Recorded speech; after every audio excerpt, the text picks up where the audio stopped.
Welcome, Alpha Strikers. This is X Teams. Yes, this is your friendly neighborhood Shea bringing you a installment of X Teams. Yes, X Teams is where we show you a 340-point casual team that will work in your casual environment or maybe at your local medicine. They're fun. They should give you inspiration to go try something different or go try out some combinations that we're putting out there. Now, normally Professor Erks is the one who does this, but with the oncoming of an addition to his family, I've been asked to step in, and those are large shoes to fill. And I don't know if I can, but I'm going to give it my best shot. So this is your X Teams with your friendly neighborhood Shea. Listen up and let's get to the team. All right, if you look at my first screen, you can see the team I'm putting together is a Ragnarok team with Scourge. Yes. Why do that? Well, it is an amazing team, I think, that could be very effective at your local venue and could have some tweaks to it to make it a competitive team. Now, it's a 400-point modern team using modern figures. It also is very thematic. Scourge, Loki, Odin, Thor all go together just like in Thor Ragnarok. So let's go and look at the team. If we look at it, there it is. It is the Mighty Thor set 049 Thor Odinson at 175. The Mighty Thor set 029B Scourge at 125 as the prime for the team. The Mighty Thor set 002 Loki with 2 illusion guys with him, adding up to 75 points. And then it is Thor Ragnarok movie 011 Odin at 25 points. Now, what's the strengths of this team? Number one, it's an Asgardian theme team, meaning that you get a +6 to map roll. You can look at it and go, how do you get +6? There are 6 figures. All of them have the keyword of Asgardian. Even Loki's illusion tokens are put together, are given to you, not illusion tokens, but illusion figures are put on the team during forced construction, meaning that you would get the bonus to your theme team. And also, they're not bystanders because they have 2 clicks. They have a clickable dial. So you're looking at a +6. And here's the great thing about those illusion guys. When they die, the 10 points is still embedded in the Loki, not in them. So they give you a +6 to map roll, 6 figures, +6 to map. You should win it, at least have a very good shot at it. They also give you the maximum probability control you can have, which is 5 theme team, which those illusions and Loki and Odin are able to use. You have 1 flyer, which will be Thor Odinson, and you have 5 actions around. Now, there might be opportunities that you need to use those 5 actions around, so that's why it might be important. Here's my challenges with this team. There's no top dial outwit. Outwit is in one of the figures, but it takes a while to get to it. There's no outwit protection. Thor, for all his great stats, has no outwit protection. He could be hammered easily by a figure with outwit, so you always have to be aware of other figures out there. There's no perplex on this team. No actual perplex that can go up and down defenses or anything like that. However, we do have a modified perplex on this team that can kind of help you out. And there's no improved targeting. Stealth's going to give them trouble. So with those in mind, let's kind of look at the individual figures, see what I came up with for a map, and hopefully you can let us know how well you did with it if you went out and played it. But let's just jump into it. So I have it separated out. I wanted to go with my primary attacker first. It's Thor Odinson. He's a title character. That should be cool enough. I think he's one of the better title characters. Very straightforward. He's up front with his title abilities, and he can get away with some stuff. Now, his strengths, he's a flyer. He has a high attack. He has consistent good damage. 4s most of the time all the way down, and a couple of 3s. High mobility. And he has range, a 7 range. He's a team teleporter. One of his title character abilities allows him to teleport Asgardian. And when I say teleport, it means that he places them, allowing them to make an action that turn. He does not carry them. And he has his title abilities. Let's look at his title abilities just to kind of get our eyes around it. He has one of, I think, the easiest ways to add plot points. He starts with 3, but one of the easiest ways to add plot points is Bring the Lightning. When he targets and hits a single opposing character with a range attack this turn, after resolutions, once per turn, he may make a range attack targeting a different opposing character. So it's kind of if he hits, he gets flurry with his range attacks. Now, his other ones, his negative plot points, is where you give up plot points to do. He has Restore the Lost Asgardians. Free. Place adjacent another friendly character with the Asgardian keyword. If you do, heal both Thor Odinson and that character 1 click. It's his limited healing ability, his ability to call people up, and then for them to be able to take an action, and they both heal. His -8 ability is really simply amazing, but to get to it, you have to really work for it. And maybe in a 400-point game, you can do it. He's got, for the rest of the game, as long as you give up 8 points, and for the rest of the game, as long as Thor Odinson's on the map, when an opposing character would get an action token, it gets 2 action tokens instead. So all of a sudden, Thor takes control of tempo. Now, once again, there's no outwit protection. He has death repercussions, which is, if he dies, then your team can't do anything for a turn. Friendly characters can't move or make attacks during your next turn. And he has no improved targeting. With Hypersonic, he can get around that. He does have super strength with Hypersonic, which on the map I'm going to choose could be beneficial. So I believe he's a great primary attacker for this 400-point team. Looking at our secondary attacker, that's going to be Scourge. Part of his strengths, he's got ability to self-heal. He has still energy down the lower after his first 2 clicks. He gets protection from range. And that would go with his trait. Once per game, he can generate a last laugh marker in the square he occupies. As long as he occupies that square with the last laugh marker, he modifies defense +2 and takes a maximum of 1 damage from attacks and can't be moved or placed by opposing effects. So you're going to up his defense by +2. If he's sitting on an object or somehow has some hindering, then he's actually going to go up even another one. So his defense, which is an 18, would now be a 20 when he's on his last laugh marker. Now, getting him into position to get those last laugh marker where you want it to control a map is the hardest thing with Scourge. People like to take him out before he can get to that. Now, he has flexible attack options. For all of his clicks but his last click, he has close combat expert and range combat expert. So he has multi-targets. That's 7 range with 2 bolts. And he has a stop click. His last stop click is just a 4 movement, but you probably got him on his last laugh marker. Now, what are his challenges? Once again, no outwit protection. He has a lack of mobility, which we will try and correct with Thor, and he has no improved targeting. What are you going to else bring in? Well, we're going to bring in Loki. I believe Loki, with his illusion, can actually keep the game kind of interesting. Gives you 2 extra figures for only 10 points. They only have 2 clicks, but they're annoying. With 18 defense with super senses, they do a 10 in cap. He has a 5 range. They phase. So this Loki can tie people up, can actually be used as a way to get theme team prob, and can use in cap to help with tempo targeting. So once he can bring multiples, and actually your main one, either one of them, anytime you roll shape change with any of these, you produce another one of these figures, illusion figures. So you could get more and more of them.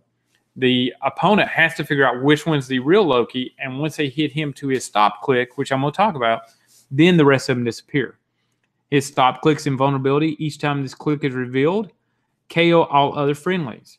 Doesn't mean you can't heal him past it and then let him start over creating multiples again. His defense is really good at the beginning. When his stop click defense just is okay. However, the mid-dial outwit is important. When he does hit his stop click, he does reveal a psychic blast, sidestep, and a 3 damage with outwit. So he could hurt somebody at that moment. He has decent mobility with his phasing and sidestep later on. No outwit protection. He's just okay on attack with the 3 10s and the last 2 being 9s. And he's very low damage. On his top click, which you want to keep him at for most of the time, he's only doing 1 damage. Now, who else am I going to put on this team? Well, threw in Odin. Number 1, because he's only 25 points. Now, this is Loki in disguise like he was in the movies. But he brings 2 important things to this team. Number 1, he brings Mastermind. The ability for him to stay alive with 3 clicks is his ability to Mastermind damage onto any one of these figures. Illusion Token, Scourge, or even Thor Odinson. But he also brings Leadership, which gives us 1 extra action and the ability to remove tokens off anybody that shares a keyword with him. And that would mean him having the ability to remove tokens off Thor, which could be important in game, or Scourge, keeping him moving. He has 0 range. He has 0 attack. He has a great trait, gain Odin's favor. Each time a friendly character with the Asgardian keyword hits an opposing character, immediately give them an Odin's favor token. Friendly characters with 1 or more Odin's favor tokens modify attack +1. I talked about low attack values. If you can start hitting, then you're going to increase attack values and have to line of sight just every time they do it. So he does have no outwit protection. He has no attack, no damage, and he has a very low mobility. Now, here's the thing. Since you're going to have +6 to map roll, what map should you choose? The one I look at, and it's very thematic, is the Bifrost Bridge. Looking at the Bifrost Bridge, it's a big open area. It's a good sniper point. It's very thematic.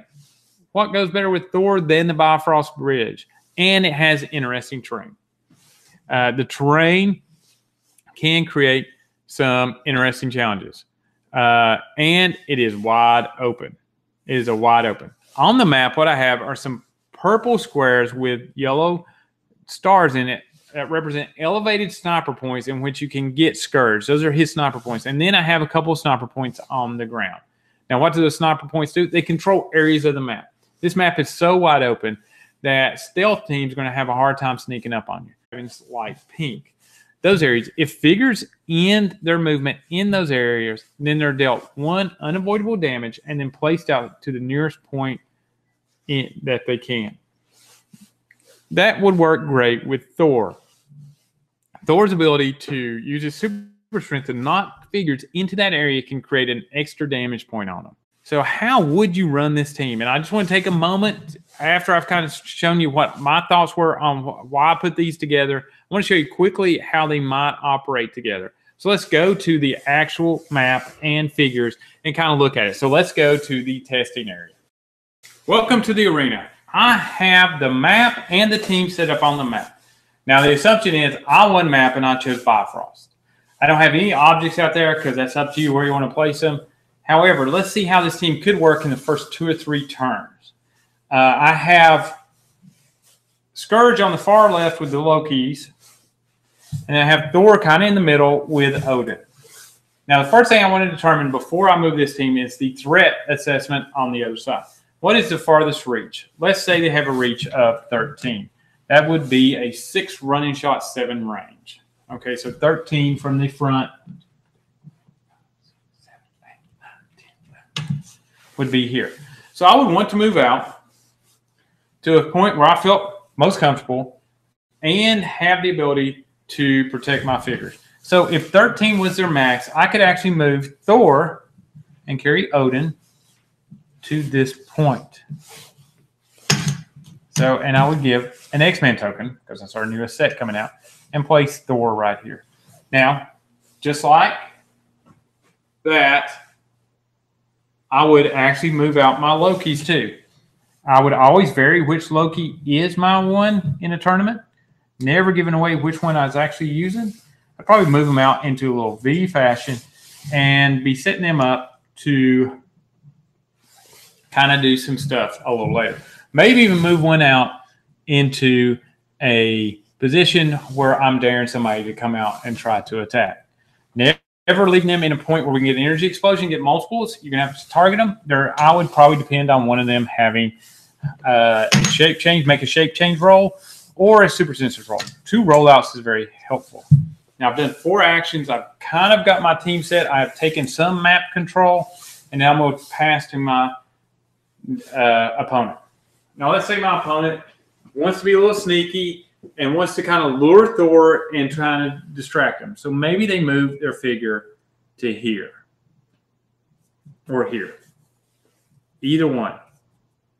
Or he wants to be even smarter, he might move him here. Yeah, stealth. So he's going to move them over there. So now I'm in a different situation. What should I do? Well, here would be my plan. Looking at this, my team is actually in perfect position to create what I call one of those sniper nests. So looking at that, he's got his team kind of moved. I am going to first roll Odin and see if I can remove a token. Say I don't. Too bad. I wasn't able to remove a token. Well, then what I'm going to do is do a hypersonic attack with Thor. So taking a token, using the Thor tokens. 1, 2, 3, 4, 5, 6, 7, 8, 9, 10. Depending on if he has stealth or not, I might want to knock him out of his stealth. Or I want to give him extra damage. Either one could work. In this case, stealth character, it's not gonna help me to hit him anyway, but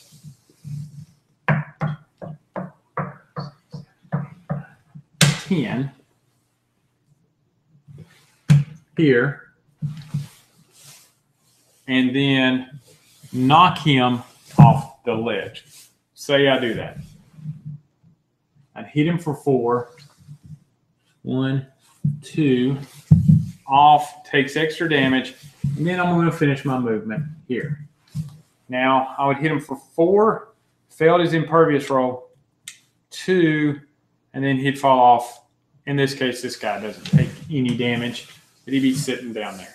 Now, I would then take my free action to do my call-in of Scourge, which we could bring him in at that point.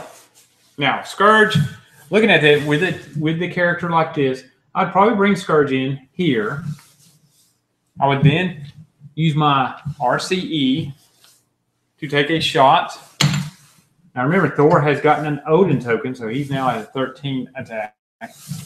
And then use him to shoot a 10 on the 17 for, I'll probably do 1 and 1. So he would then take another 2. Say I hit. And go into the wall.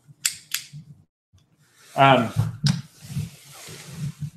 then I would sidestep and put my last laugh marker right there. Now, what does that do? What it's done is I've attacked one of his, I've created my sniper's nest, and I still have some probability control down here to kind of try and help me. A lot of different ways you can play out the scenario, but that's just one way. Maybe you think of a better way. Please, in the comments below, let us know how you like this team. If you go play it, how it did, what tweaks you would make to it. I appreciate any feedback. This is my first time doing it. Always looking to improve. But I wanted to let y'all know that we'll be doing these X teams at least once a month, and it'll be your friendly neighborhood Shea kind of walking you through it. Leave your comments, suggestions. Please subscribe. And remember, always to strike first and to strike hard. Have a great day. Bye.